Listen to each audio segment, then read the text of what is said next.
Hello दोस्तों, आज हम बात करेंगे लंग्स के पेशेंट्स में या लंग्स की बीमारी वाले पेशेंट में कौन कौन से रिदम प्रॉब्लम्स या हार्ट के रिदम इश्यूज देखे जा सकते हैं। उसके बारे में बात करेंगे ताकि एक ओवरऑल अंडरस्टैंडिंग डेवलप हो पाए कि लंग्स की बीमारियों में भी हार्ट के कुछ स्पेसिफिक रिदम प्रॉब्लम्स देखे जा सकते हैं। और ये भी समझने का प्रयास करेंगे कि ऐसा क्यों होता है, इनको मैनेज कैसे करते हैं और ओवरऑल इसकी इंपॉर्टेंस क्या है। क्योंकि अक्सर लोग जब लंग्स की बीमारी को ट्रीट करते हैं उसमें अगर कुछ रिदम इश्यूज होते हैं तो एक पैनिक का इशू हो जाता है कि प्रॉब्लम क्या हो रही है, क्यों हो रही है। तो आज हम इसे डिस्कस करने का प्रयास करेंगे ताकि एक अंडरस्टैंडिंग डेवलप हो पाए। टॉपिक बहुत ही इंपॉर्टेंट और रेलेवेंट है, इसलिए इसे एंड तक देखिएगा। टॉपिक पर जाने से पहले जो लोग हमारे चैनल पर नए हैं उन्हें रिक्वेस्ट करूँगा कि चैनल को सब्सक्राइब करें, वीडियोज़ को लाइक करें, शेयर करें, फॉलो करें, कमेंट करें, पूरा देखें। चलिए शुरू करते हैं इंपॉर्टेंट वीडियो।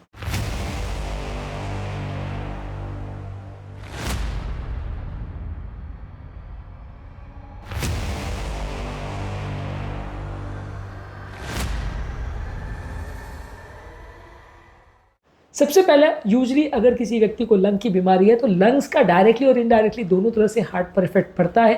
लंग्स से व्यक्ति का जो ऑक्सीजन सैचुरेशन पे फर्क पड़ता है, हीमोडायनेमिक्स पे फर्क पड़ता है। हार्ट को ब्लड को पुश करने में ज़्यादा प्रेशर लगता है क्योंकि पल्मोनरी हाइपरटेंशन हो जाता है। इस वजह से हार्ट में अलग अलग तरह की प्रॉब्लम्स देखने को मिलती है। सबसे कॉमन है एट्रियल फिब्रिलेशन, जिसमें हार्ट का अपर चेंबर वाइब्रेट करता है एक तरह से। ज़्यादातर इसमें इर्रेगुलर रिदम आती है और ये उम्र दराज लोगों में ज़्यादा देखने को मिलता है। लंग्स की बीमारी में भी ज़्यादा देखने को मिलता है। इसी तरह से एट्रियल फ्लटर में भी लगभग वैसा ही है। ईसीजी में सॉ टूथ पैटर्न देखने को मिलता है। ये एट्रियल फिब्रिलेशन से काफ़ी केस में एक पहले का स्टेज माना जा सकता है। इसमें भी कुछ उसी तरह का पैटर्न होता है और एट्रिया का रेट बहुत ज़्यादा बढ़ जाता है। यानी अपर चेम्बर्स जो हार्ट के उनका रेट बहुत बढ़ जाता है, लोअर चेम्बर्स का रेट कम रहता है। अलग अलग केस में लोअर चेम्बर्स का रेट भी वेरी कर सकता है, किसी में ज़्यादा किसी में कम हो सकता है। इसमें जान का खतरा भी हो सकता है। इसी तरह से एट्रियल टैकीकार्डियास हो सकते हैं।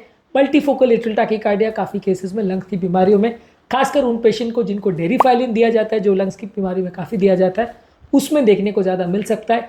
ये भी हार्ट के अपर चेम्बर के वाइब्रेशन या अलग अलग तरह के कॉन्ट्रैक्शन पैटर्न्स पर डिपेंड करता है, जिसमें अपर चेम्बर का रेट बढ़ जाता है, लोअर चेम्बर का रेट नहीं बढ़ता है। लोअर चेम्बर का रेट कब बढ़ता है? जब वेंट्रिकुलर टैकीकार्डिया होता है। यानी लोअर चेम्बर का रेट बढ़ गया, अपर चेम्बर का रेट नॉर्मल है। इसमें लोअर चेम्बर का रेट भी बढ़ जाता है। ये ज़्यादा डेंजरस होता है, इसमें जान का खतरा ज़्यादा होता है। और सबसे डेंजरस है वेंट्रिकुलर फिब्रिलेशन, जिसमें लोअर चेम्बर विब्रिलेट करने लगता है, यानी वाइब्रेट करने लगता है। अपर चेम्बर फिब्रिलेट करता है तो मृत्यु होने का चांस बहुत कम है। लोअर चेम्बर फिब्रिलेट करता है तो मृत्यु होने का चांस बहुत ज़्यादा है। लोअर चेम्बर फिब्रिलेट करता है तो 5-10 मिनट के अंदर अगर आपने शॉक थेरेपी पेशेंट को नहीं दिया तो ज़्यादातर लोग मर जाते हैं। लेकिन अपर चेम्बर के वाइब्रेशंस में या अरिथमियाज में इतना मृत्यु दर नहीं है, वो कंपेरेटिवली काफ़ी कॉमन है। वेंट्रिकुलर फिब्रिलेशन अनकॉमन है। इसके अलावा काफ़ी पेशेंट्स को वेंट्रिकुलर और एट्रियल प्री मैच्योर कॉम्प्लेक्सेस यानी एक्टोपिक्स देखे जा सकते हैं, जो कि काफ़ी कॉमन है और उसमें ज़्यादा कुछ करना नहीं होता है। अब बात करेंगे इसका कारण क्या है कि क्यों ऐसा होता है। बेसिकली इसका कारण ये है कि जब लंग्स कॉम्प्रोमाइज़ होता है तो ब्लड में ऑक्सीजन सैचुरेशन कम हो जाता है, कार्बन डाइऑक्साइड का सैचुरेशन बढ़ जाता है, जिसकी वजह से ऑक्सीजन कार्बन डाइऑक्साइड का बैलेंस गड़बड़ा जाता है और व्यक्ति को ओवरऑल लंग्स रिलेटेड प्रॉब्लम्स होने का चांस और रिदम रिलेटेड प्रॉब्लम्स होने का चांस ज़्यादा होता है। इसी तरह से लंग्स की बीमारी में बॉडी में एसिड कंटेंट और बेस का बैलेंस भी चेंज हो जाता है। यानी एसिडिटी और एल्कोलोसिस में वेरिएशंस देखने को मिलते हैं, जिसकी वजह से व्यक्ति के कंडक्शन पाथवेज और ब्लड के कैल्शियम लेवल्स चेंज हो जाते हैं, जिससे हार्ट पर रिदम प्रॉब्लम्स देखने को मिलती है। इसके अलावा लंग्स की बीमारी में पल्मोनरी हाइपरटेंशन होता है, जिसमें लंग्स का प्रेशर बढ़ जाता है और बैक प्रेशर की वजह से राइट हार्ट को ज़्यादा मेहनत करनी पड़ती है, जिससे राइट हार्ट ओवरलोडेड होता है। इससे भी कई एट्रियल और वेंट्रिकुलर रिदम प्रॉब्लम्स देखने को मिलते हैं। इसके अलावा कई लंग्स की ऐसी बीमारी है जिसमें ब्लड में ऑक्सीडेटिव स्ट्रेस ज़्यादा देखने को मिलता है, जिससे भी कई बार बॉडी में इन्फ्लेमेशन होता है और ये इन्फ्लेमेशन की वजह से इनडायरेक्टली अरिथमिया होते हैं। इसके अलावा कई लंग्स की ऐसी बीमारियां हैं जहाँ पे स्ट्रक्चरल हार्ट में भी चेंजेस देखने को मिलते हैं, जिसमें नॉर्मल कंडक्शन सिस्टम अफेक्ट होता है। पल्मोनरी एम्बोलिज्म भी एक ऐसी बीमारी है जहाँ पे सडन हार्ट पर भी बैकलोड पड़ता है और हार्ट के अरिथमियाज डेवलप हो सकते हैं। इसको इवैल्यूएट कैसे करेंगे? पेशेंट का क्लिनिकल इवैल्यूएशन करेंगे। पेशेंट को धड़कन का प्रॉब्लम हो रहा है, चक्कर आ रहे हैं, कमजोरी आ रही है, बेहोशी हो रही है, इस तरह के सिम्टम्स होंगे। जब आप ईसीजी करेंगे 12 लीड वाला तो आपको पता चलेगा कि कौन से लीड में कितना चेंजेस है और कोई करंट पैटर्न में चेंज हो रहा है या नहीं। इसके अलावा आप कर सकते हैं 24 आवर ईसीजी का होल्टर मॉनिटरिंग, जिसमें एक मशीन आप कनेक्ट कर देते हैं पेशेंट को और 24 घंटे तक वो रिकॉर्ड करती रहती है। इसी का एक एक्सटेंडेड वर्जन भी आता है जहाँ पे 3 से 7 दिन तक भी आप कंटिन्यूस रिकॉर्डिंग कर सकते हैं और उसमें आपको पता चलता है कि रिदम प्रॉब्लम्स पेशेंट को आ रही है कि नहीं आ रही है। इसके अलावा इकोकार्डियोग्राफी में भी हार्ट में कोई डायलेशन तो नहीं है, कोई क्लॉट तो नहीं है या कोई सिग्निफिकेंट प्रॉब्लम्स हार्ट में नहीं है, ये देख सकते हैं। पल्मोनरी एम्बोलिज्म का भी पता चल सकता है। इसके अलावा आप पल्मोनरी फंक्शन टेस्ट, चेस्ट का एक्सरे, चेस्ट का सीटी स्कैन, ये सब कर सकते हैं, जिसमें लंग्स की क्या प्रॉब्लम है और कितनी प्रॉब्लम है ये पता कर सकते हैं। बात करेंगे ट्रीटमेंट की।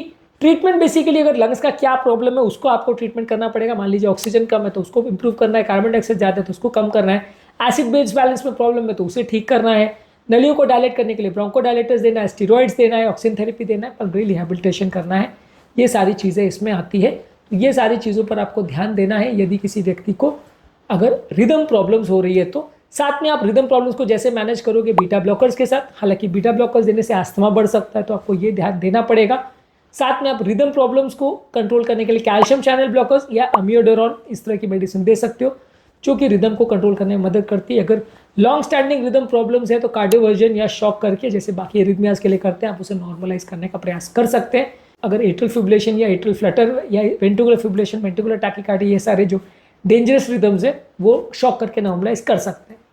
इसके अलावा कैथेटर अब्लेशन आता है, जिसमें आप अबनॉर्मल इलेक्ट्रिकल एक्टिविटी वाले जो एरियाज है उसको रेडियो फ्रीक्वेंसी एनर्जी द्वारा जला देते हैं, तो ये दोबारा तकलीफ नहीं करता है।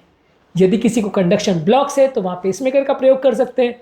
यदि किसी को रिदम के बहुत ज़्यादा प्रॉब्लम्स है, खासकर वेंट्रिकुलर टैकीकार्डिया, वेंट्रिकुलर फिब्रिलेशन है, तो AICD डिवाइस यानी इम्प्लांटेबल कार्डियोवर्टर डिफिब्रिलेटर डिवाइस का प्रयोग कर सकते हैं, जो कि इस तरह के लोगों को बचा सकता है। AICD डिवाइस क्या होता है, किस तरह से मदद करता है, ये हमने सेपरेट वीडियोस में डिस्कस किया है। इसके अलावा आप करते हैं लाइफस्टाइल मॉडिफिकेशन, जहाँ पे आप चाय, कॉफ़ी, शराब और स्मोकिंग को बंद करते हैं, मेंटल स्ट्रेस को कम करते हैं, रेगुलर एक्सरसाइज करते हैं, इससे भी फ़ायदा मिलता है।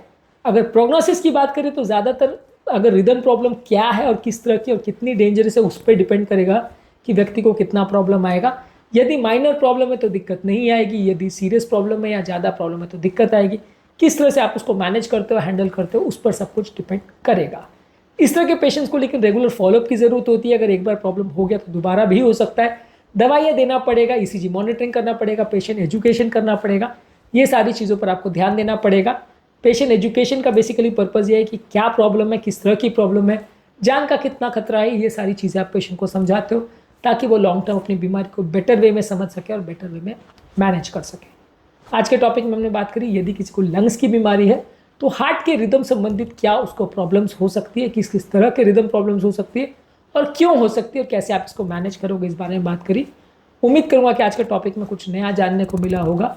अरिथमियाज और पैल्पिटेशन पर हमने सेपरेट वीडियोस किए, जिसका पूरा प्लेलिस्ट अवेलेबल है, जो कि आप हमारे चैनल पर देख सकते हैं।